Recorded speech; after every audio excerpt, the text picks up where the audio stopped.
नमस्कार, मैं हूं राजीव कुमार। कक्षा 10वीं, विषय हिंदी, क्षितिज भाग 2, सूरदास के पद। आज हम इस पद की व्याख्या पढ़ेंगे। इसमें जो काव्य सौंदर्य है उसको देखेंगे, समझेंगे और साथ ही इसमें जो संगीतात्मकता का गुण विद्यमान है उस पर भी चर्चा करेंगे। उद्धव जी और गोपियों की संवाद हो रहा है। इसे क्या नाम दिया गया साहित्य में? भ्रमर गीत। इसे नाम दिया गया भ्रमर गीत। किस पुस्तक में संकलित है? सूरसागर। हम पहले भी इसका पहला पद पढ़ चुके हैं, इसलिए हमें ये बात याद है कि ये भ्रमर गीत में लिखा हुआ है, सूरसागर में लिखा हुआ और सूरदास जी ने इसको लिखा है। सूरदास जी ने के जो भ्रमर गीत है उसके 4 पद हमारे विषय में इसमें संकलित हैं। ये है पद संख्या 2। मन की मन ही मांझ रही। गोपियां कहती हैं उद्धव को कि हे उद्धव, हमारे तो जो मन में था वो मन में ही रह गया। हमारे जो हृदय में बातें थी वो हमारे हृदय में ही रह गई। क्यों रह गई हृदय में? क्योंकि उन्होंने वो इंतजार कर रही थी श्री कृष्ण जी का। गोपियां इंतजार कर रही थी श्री कृष्ण जी का कि एक दिन आएंगे, और जब वो आएंगे तो वो अपने हृदय के अंदर जो उन्होंने दुख महसूस किया, विरह का जो दुख है वो महसूस किया, वो उन्हें बताएंगे। लेकिन श्री कृष्ण जी तो आए ही नहीं। तो वो कहती हैं गोपियां कि हमारे तो मन की मन ही मांझ रही, हमारे मन की बात मन में ही रह गई। कहिए जाई कौन पे उद्धव, हे उद्धव, कहिए जाई कहने जाए। हे उद्धव, हम कहने जाए कौन पे, किसके पास? हे उद्धव, हम किसके पास कहने जाएं हमारे इस विरह के दुख को? ना ही परत कही, ना ही नहीं परत पा रही है, कही कह। हम कह भी तो नहीं पा रही है अपने इस दुख को, अपने विरह के दुख को हम किसी से कह भी नहीं पा रही हैं। कहिए जाए, कहा जाए कहने के लिए, हे उद्धव, अब तो हम अपने इस दुख को कह भी नहीं पा रही हैं। अवधि आधार आस आवन की। अवधि आधार, एक ही आधार पर हम जीवित थी, अपने इस दुख को काट रही थी। किसको?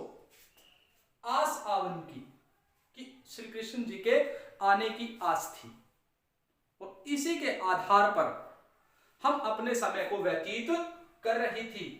और साथ ही साथ तन मन बिथा सही, हमने अपने तन पर, मन पर, बिथा सही, बिथा व्यथा, दुख, हमने दुख सहे।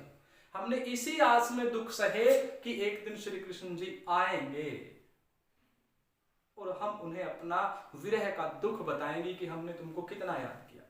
लेकिन श्री कृष्ण जी आए नहीं, तो उनका दुख और बढ़ गया। किस आस पर उन्होंने तन मन बिथा सही? आने की। किसके आने की? श्री कृष्ण जी के आने की। श्री कृष्ण जी के आने की आस के आधार पर उन्होंने क्या क्या सहा? तन मन पर बिथा सही। बिथा का अर्थ क्या होता है? दुख। दुख सहा उन्होंने।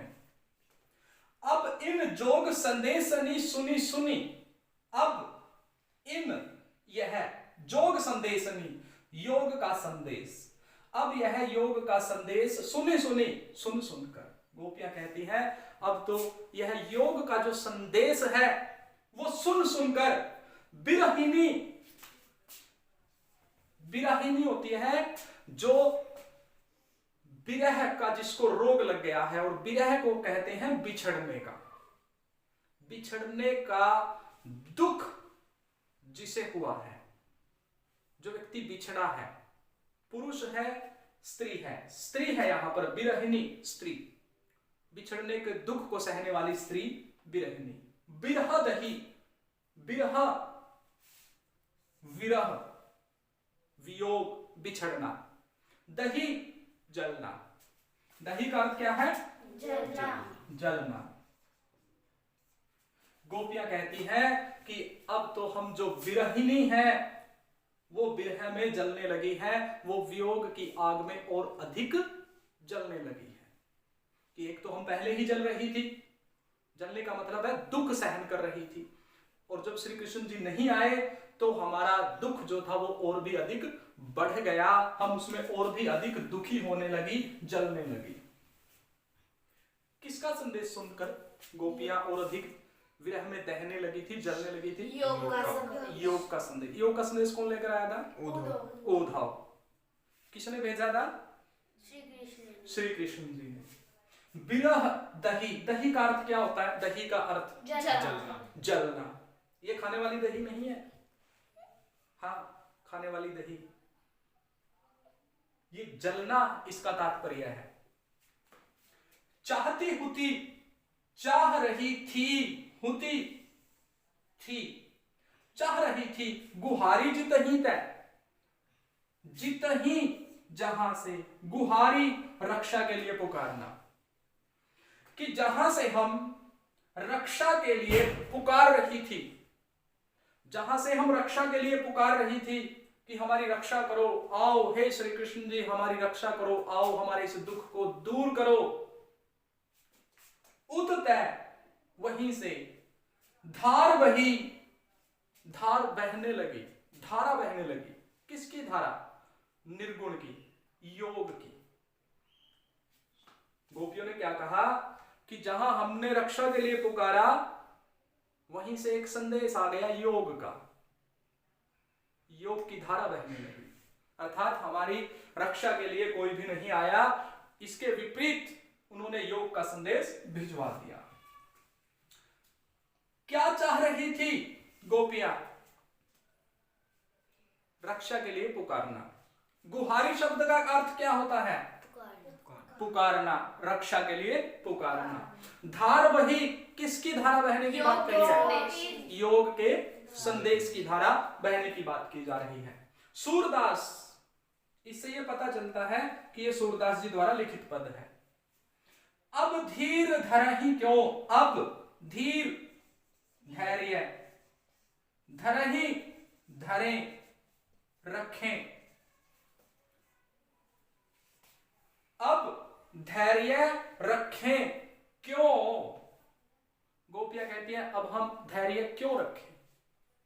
मर्यादा न लही, जब मर्यादा ही नहीं रही। जब मर्यादा, किसकी मर्यादा? प्रेम की। प्रेम की क्या मर्यादा होती है कि जो व्यक्ति कहकर गया है उसे आना चाहिए था, उसे अपना वायदा निभाना चाहिए था। लेकिन श्री कृष्ण जी कह तो गए कि मैं आऊंगा, आए नहीं। आने की अपेक्षा उन्होंने योग का संदेश भिजवा दिया। तब गोपियां कहती हैं कि जब उन्होंने ही प्रेम की मर्यादा नहीं रखी तो हम भी प्रेम की मर्यादा अब नहीं रखेंगी। अर्थात श्री कृष्ण जी ने जब हमारी बात नहीं मानी आने की, तो हम भी उनके द्वारा भिजवाए गए योग संदेश को नहीं मानेंगी, हम भी उनका यह योग का संदेश धारण नहीं करेंगी। तो इस प्रकार ये पद, इसकी व्याख्या एक बार देखते हैं। गोपियां कहते हैं कि हमारे मन की बात मन में ही रह गई, कहां जाए, कहिए जाए, कहने के लिए जाए किसके पास? हे उद्धव, हम किसके पास कहने के लिए जाए? हम तो कह भी नहीं पा रही हैं। हमें तो एक ही आधार था इस जीवन को जीने का, आस थी आने की, वही तन मन भी था सही, इसलिए हमने अपने तन पर मन पर दुख सहे। अब यह योग का संदेश सुन सुनकर जो विरहिणी है, जो गोपियां हैं, वो और अधिक विरह की आग में जलने लगी। चाहती हुती गुहारी जितही तय, हम जहां से रक्षा के लिए पुकार रही थी, उततय धार बही, वहीं से निर्गुण की धारा बहने लगी। सूरदास जी कहते हैं इस पद में गोपियों के माध्यम से गोपियां कहती हैं अब धीर धरे क्यों, अब हम धैर्य क्यों धरें जब प्रेम की मर्यादा ही नहीं रही। तो इस प्रकार ये इसकी सप्रसंग व्याख्या थी इस पद की। अब हम इसमें काव्य सौंदर्य ढूंढने का प्रयास करेंगे। काव्य सौंदर्य सौंदर्य, काव्य सौंदर्य सौंदर्य। सबसे पहले हम क्या इसमें छांटते हैं? अलंकार अलंकार।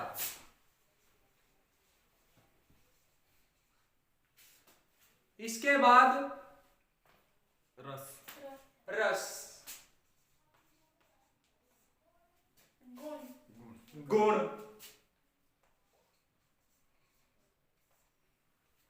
गीत और हमारा सबसे प्रिय भाषा। संगीतात्मक भाषा भाषा गीत संगीतात्मकता और शब्द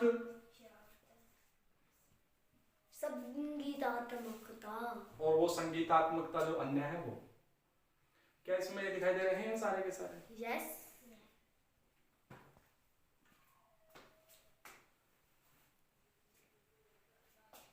काव्य सौंदर्य। सबसे पहले अलंकार मुझे पता है और प्रिय अलंकार हमारा अपना अनुप्रास अनुप्रास अलंकार कहां पर है? ये रहा अवधि आधार कौन सा अलंकार है? अनुप्रास बैठिए। अ अ अ अ ये रहा वो सुनी सुनी पूर्णोक्ति अलंकार। बैठिए। एक ही वर्ण की आवृत्ति जब बार बार हो, एक ही वर्ण जब बार बार आएगा, वर्ण कहा है शब्द नहीं कहा, वर्ण बार बार आ रहा है इसलिए हुआ अनुप्रास अलंकार। किन शब्दों में? अवधि आधार आस आवन की अनुप्रास अलंकार। अवधि आधार आस आवन, इस पंक्ति में अनुप्रास अलंकार है। इसके अतिरिक्त बिरहनी बिरह संदेशनी सुनी, इसमें भी अनुप्रास अलंकार है क्योंकि स हाँ जी धीर धरी हाँ धीर धरही, एक ध ये रहा, एक ध ये रहा, दो बार आ गया धीर धर, ध ध दो बार आ गया तो धीर अनुप्रास अलंकार। और धरही अनुप्रास अलंकार है। बिरहनी बिरह बिरहनी बिरह, ब ब दो बार आया है। जब निरंतर लगातार कोई वर्ण दो बार या दो से अधिक बार आए तो वहां पर होता है अनुप्रास अलंकार। सुनी सुनी सुनी सुनी, यहां पर देखिए एक ही शब्द दो बार आया, और जब एक ही शब्द दो बार आता है तो अलंकार होता है पूर्णोक्ति पुनरुक्ति। जैसे पुनर्जन्म जन्म उक्ति वैसे ही है, पुनरुक्ति प्रकाश अलंकार इसका पूरा नाम है। पुनरुक्ति प्रकाश अलंकार है इसमें सुनी सुनी में। अब इसके बाद अलंकार के बाद रस, श्रृंगार वियोग रस वियोग श्रृंगार रस। वियोग श्रृंगार रस। वियोग कहां पर पहला पद पढ़ाया था अगर आप लोगों को याद हो? बिछड़ना। हाँ, जहां पर बिछड़ने की बात हो रही हो वियोग, वियोग, जहां जहां पर प्रेम की बात हो रही है श्रृंगार, तो इसलिए रस हुआ वियोग श्रृंगार रस। गुण माधुर्य गुण शाबाश, माधुर्य गुण। गुण है माधुर्य। माधुर्य किस क्यों है यहां पर ये बताओ ना? क्योंकि यहाँ पे प्रेम की बात हो रही है। हाँ, ये तो प्रेम की बात है उधो। जहां पर प्रेम की बात हो रही हो, किसी की सुंदरता की बात हो रही हो, वहां माधुर्य गुण होता है। अच्छा, ओज गुण कहां पर होता है? ओज गुण जहाँ पर लड़ाई झगड़े की बात हो रही है। हाँ, वीरता की बात, क्रोध की बात, लड़ाई झगड़े का विषय जो होता है, ऐसे प्रसंग में ओज गुण होता है। भाषा ब्रज भाषा, ब्रज सूरदास जी की भाषा ब्रज। श्री कृष्ण जी ब्रिज क्षेत्र में पैदा हुए थे, तो ब्रिज क्षेत्र के कारण नाम पड़ गया भाषा का ब्रज भाषा। शब्द तत्सम शब्द भी है इसमें, तद्भव भी है। तत्सम शब्द भी है, तद्भव शब्द भी है। सर एक बात बताओ, हाँ जी, सारी लाइन में ही कहां पर है? ही अच्छा, ये ही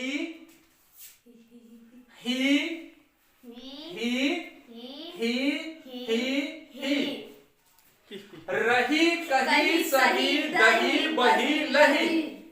जब इस प्रकार अंत में जो समान शब्द है वही शब्द आ जाए तो वहां पर अलंकार होता है एक, अंत अनुप्रास अलंकार। अंत्यानुप्रास बोलते हैं इसको, संधि कर दी गई है इस शब्द की, अंत्यानुप्रास अलंकार। अंत्यानुप्रास अलंकार है इस सारे में। और इसके बाद इसका एक विशेष गुण, संगीत आत्मकता। संगीत आत्मकता। और इसके साथ साथ सगुण की जीत। सगुण की जीत। सगुण का अर्थ क्या है? सगुण का अर्थ होता है एक ऐसी शक्ति, भगवान जो खाना भी खाए, दिखाई भी दे, बातें भी करें, ऐसे भगवान को सगुण भगवान कहा जाता है। और जो एक प्रकाश स्वरूप भगवान है जिसे कबीर जी मानते हैं, वो है निर्गुण।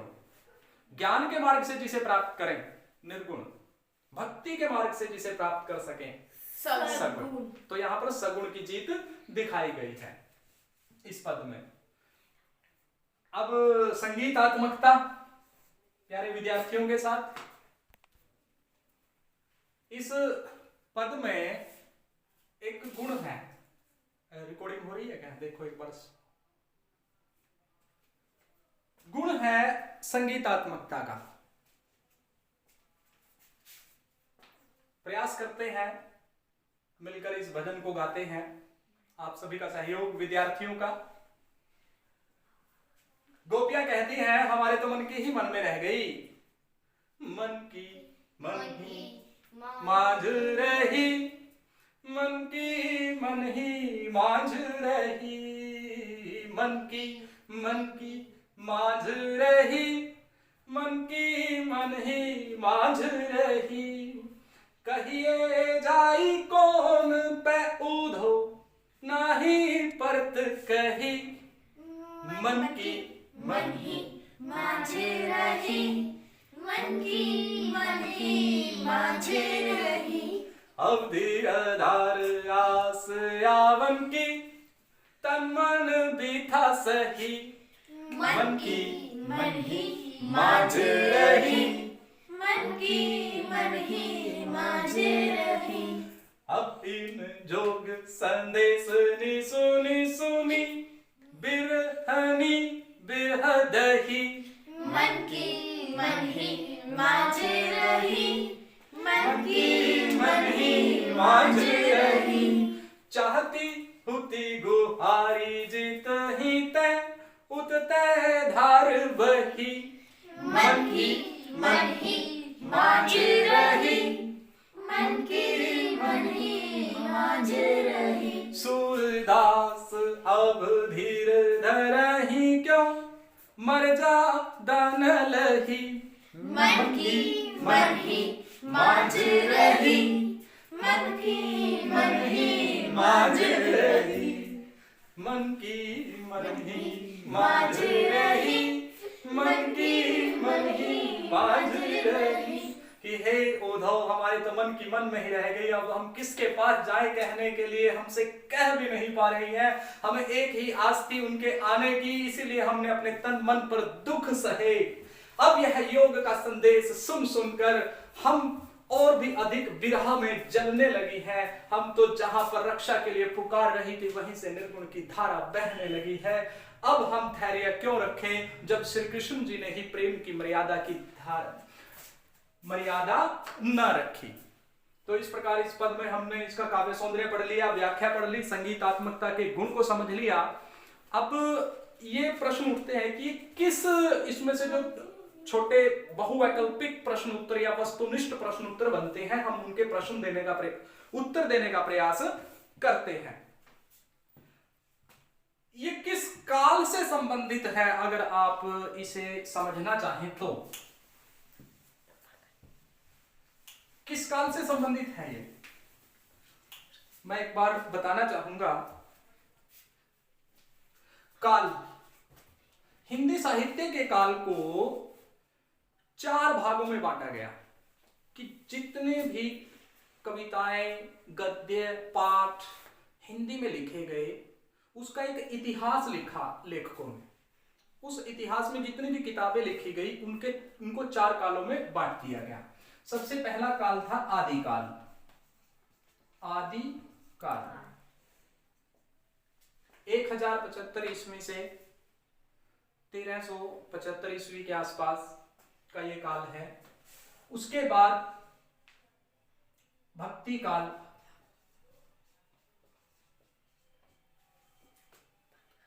रीति काल,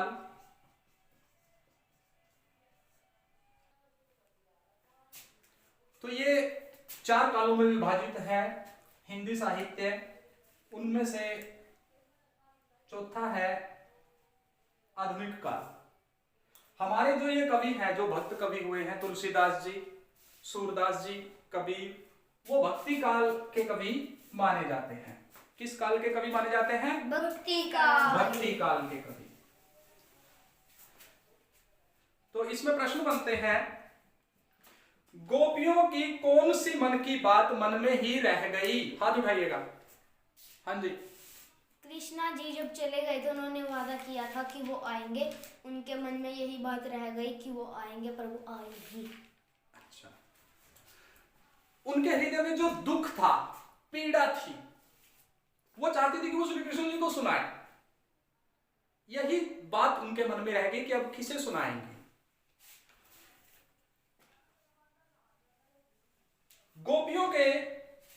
गोपियां किसे गुहार लगाना चाहती थी? श्री कृष्ण को। श्री कृष्ण जी को। धार बही में किसकी धारा बहने की बात की गई है? योग की धारा बहने की बात की गई है। किस भाषा का प्रयोग है? ब्रज भाषा। कौन सा गुण है? माधुर्य गुण। माधुर्य गुण। किस रस का प्रयोग किया गया है? वियोग श्रृंगार। वियोग श्रृंगार। यह पद किस काल से संबंधित है? भक्ति। भक्ति काल से संबंधित है।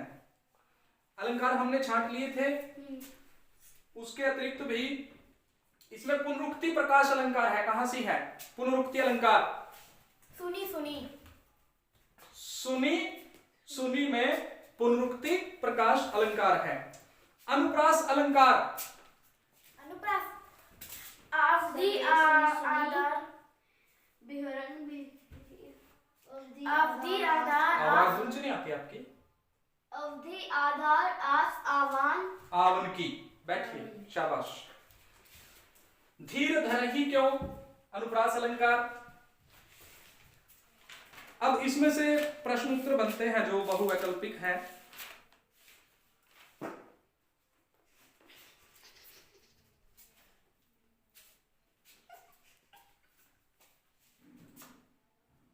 उठते धार बही में किसकी धार बहने की बात की गई है?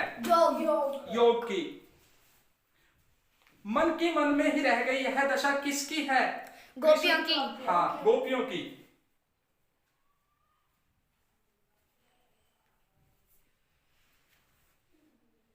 गुहारी शब्द का क्या अर्थ है? रक्षा के लिए बुलाना, पुकारना, रक्षा के लिए पुकारना। पुकारना।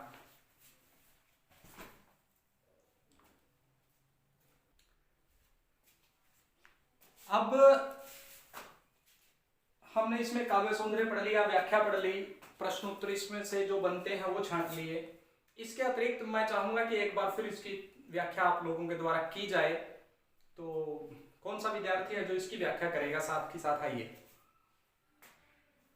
हाँ जी, पहली पंक्ति, मन की मन ही मांझ रही। मन की बात मन में ही रह गई। शाबाश।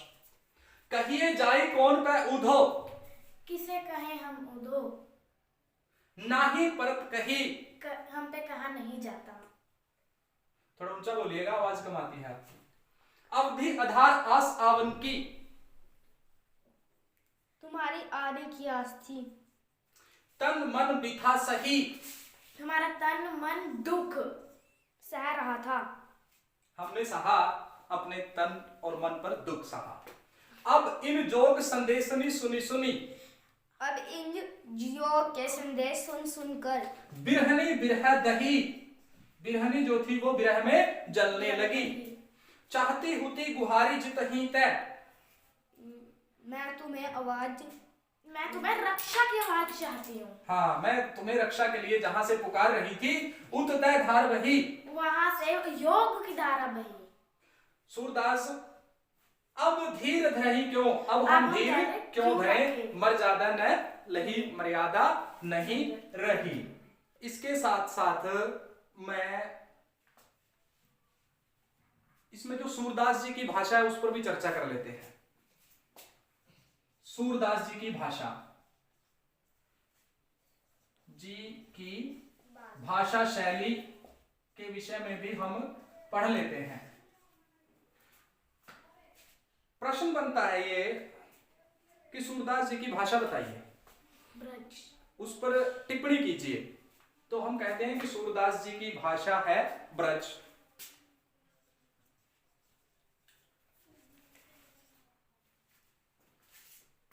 उसमें संगीतात्मकता का गुण विद्यमान है, उसे गा सकते हैं तो संगीतात्मकता का गुण विद्यमान है। संगीत आत्मकता, अलंकारों का भी प्रयोग था। तो हम कह सकते हैं कि सूरदास जी की भाषा में विभिन्न अलंकारों का प्रयोग है। कौन कौन से? अनुप्रास, अनुप्रास, रूपक, पूर्णोक्ति, पुनरुक्ति इत्यादि अलंकारों का उन्होंने प्रयोग किया है।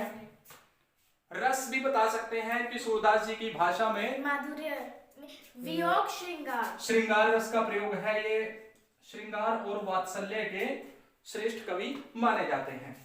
श्रृंगार रस है। इसके अतिरिक्त हम कह सकते हैं कि माधुर्य गुण का उन्होंने अपने काव्य में प्रयोग किया है। माधुर्य गुण का प्रयोग किया है इन्होंने। और इसमें तत्सम, हाँ, तत्सम शब्दों का तत्सम तद्भव और तद्भव शब्दों का प्रयोग भी तो सूरदास जी अपनी भाषा में करते हैं। तत्सम शब्दों का प्रयोग भी इन्होंने अपनी भाषा में किया है।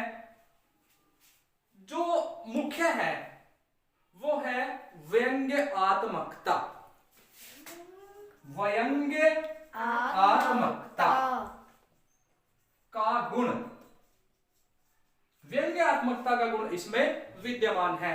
इससे पूर्व भी गोपियां कहती हैं कि जो व्यंग्य है वह ऊंधो तुम हो अति बड़भागी, वहां पर व्यंग्य था। इसके अतिरिक्त सगुण की जीत, सगुण की जीत। हम ये भी कह सकते हैं कि जो सूरदास जी ने जो काव्य लिखा है उसमें जो गोपियां हैं वो बड़ी चालाक हैं। वाक चातुर्य का गुण इसमें विद्यमान है। वाक चातुर्य, बोलने में निपुणता का गुण इसमें विद्यमान है। वाक चातुर्य का गुण। इसके अतिरिक्त जो सूरदास जी की गोपियां हैं वो निर्भीक भी हैं, स्पष्टवादी भी हैं, भावुक भी हैं। तो वो सारे गुण जो हैं इसमें समाहित हैं। भावुकता, स्पष्टता,